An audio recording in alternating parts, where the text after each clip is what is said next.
the CZ Shadow 2 Compaction. That's not even a real word. This gun is very confusing. When this gun came out, and it just came out, I saw it and I was like, ooh, I like that. Like, I'm used to the fuller size CZ Shadow 2s, and I saw this one and I'm like, something about that compact aspect calls out to me. So I went on a hunt, trying to see who can get their hands on one so I can get it. And my guys that grab a gun were able to get one for me. And so I got it. There's so much about this gun that I like, so much. I think it looks really, really, really nice. It's one of those guns you see, it's like, that's a nice looking gun. It's nice. And the ergonomics in your hand, or at least in my hand, are almost perfect. You know, it's rather thin. I want to take time to thank today's sponsor, Arrowhead Tactical. Now, anybody who's tried to conceal carry in a pair of sweats or joggers knows it's incredibly annoying and frustrating. Either you can't carry the size gun you want to carry because the drawstring can't support the weight, or when you start moving or doing anything active, the gun's bouncing all over the place and you think it's going to fly out of your pants.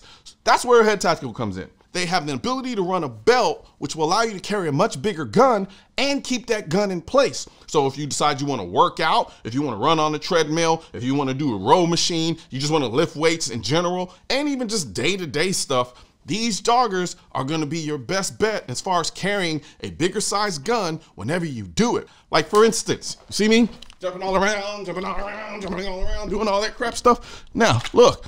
Full-size staccato. I wasn't a believer initially until I started rocking these things, and they do a phenomenal job of keeping the guns in place. So if you want to learn more, I'm going to put a link in the description section of this video for Arrowhead Tactical, and you know, let them Noir sent you. As you can see here, and the beautiful thing about it is the ergonomic elements of this gun don't look like ergonomic elements. They just look like design features, like they look like aesthetic design. But in reality, this checkered here, this step beveling here, the grip texture here, it all comes together and culminates in a great feeling gun.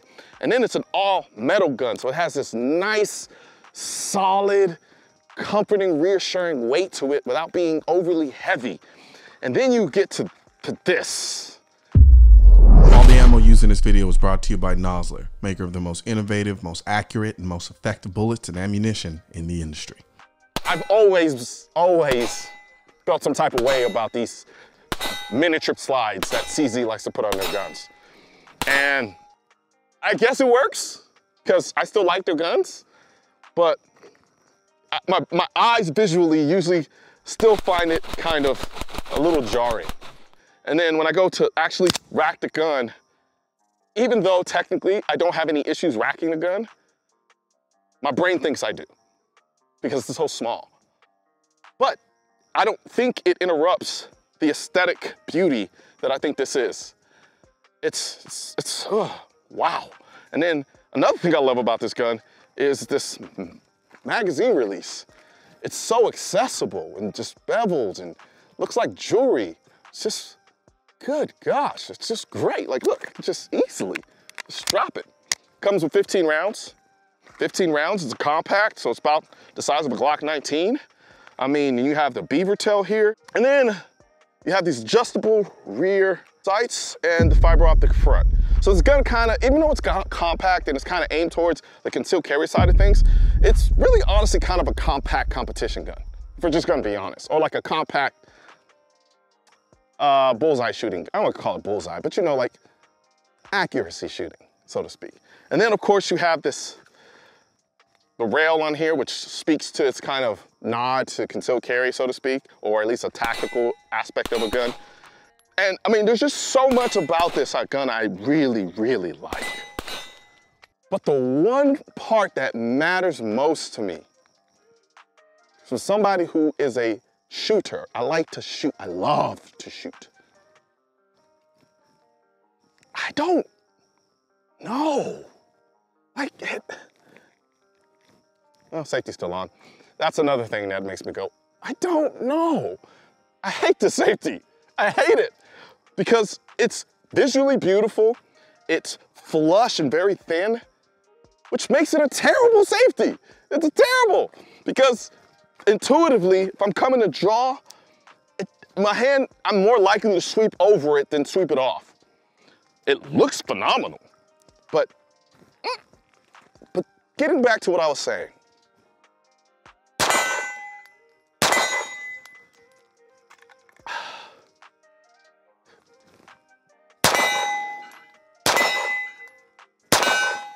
So the first time I shot this gun, I indeed. Here we go, ready? All right. And if those who don't know what an ND is, it's called a negligent discharge. And the thing is, when I say I indeed, the good thing is I didn't go to pull the trigger until I was actually on target. So technically I didn't ND, but technically I did. So I went up, came on the target, and slacked out like I normally do with all my triggers. Slacked out, and it went off. That made me a little unnerving because this trigger isn't.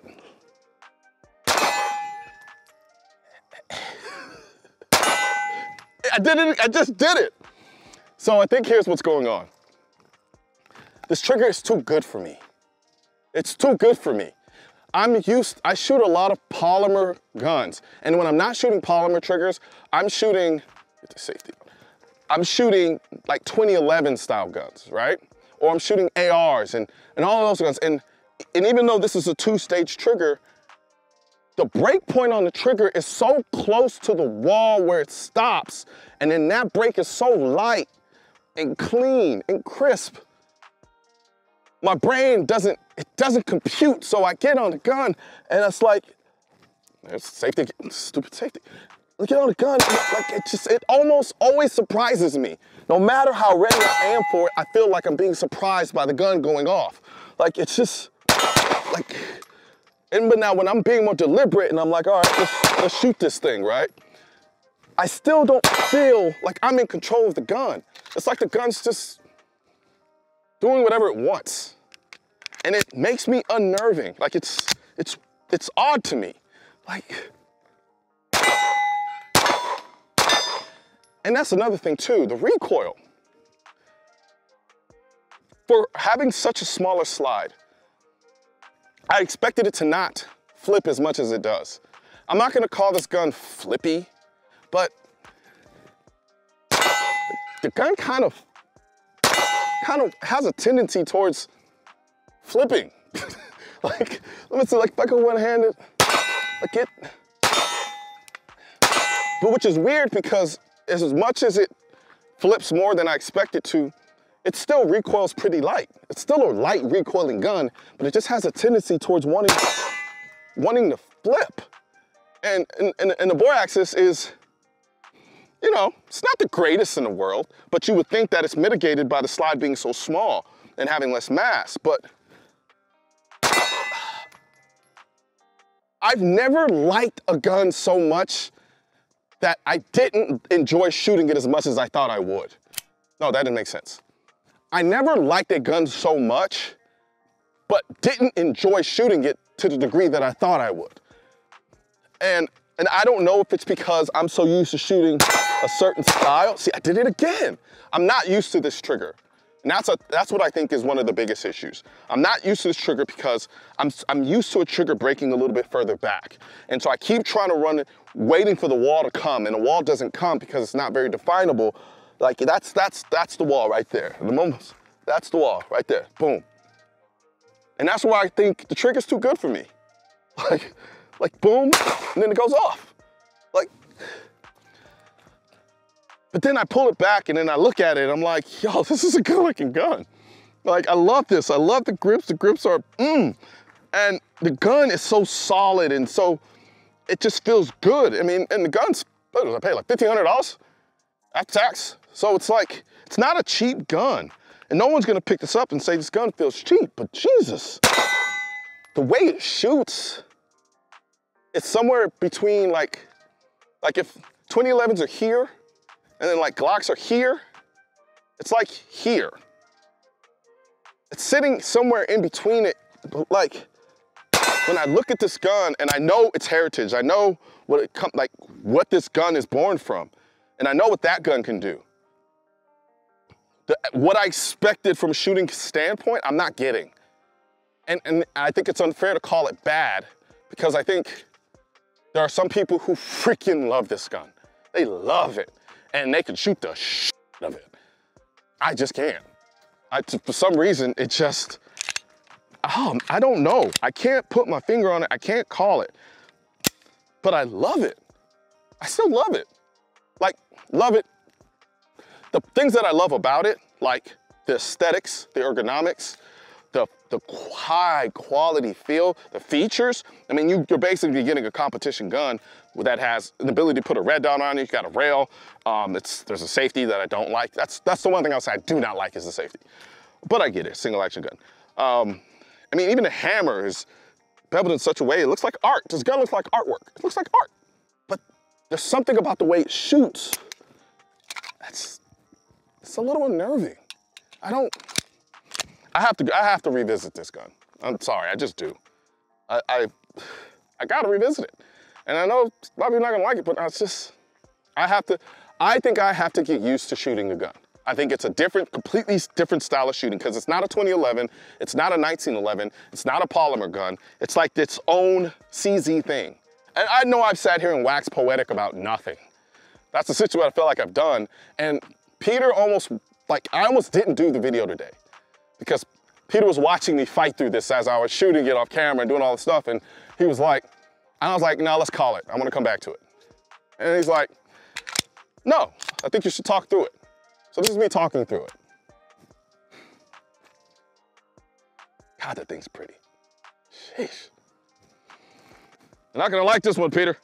Guns aren't political. That's why I need your help getting this message to spread on YouTube by clicking the thumbs up button, leaving a comment to let me know what you think of the video, then subscribing to the channel. But most importantly, click that bell symbol. For products featured in this video, click the links in the description.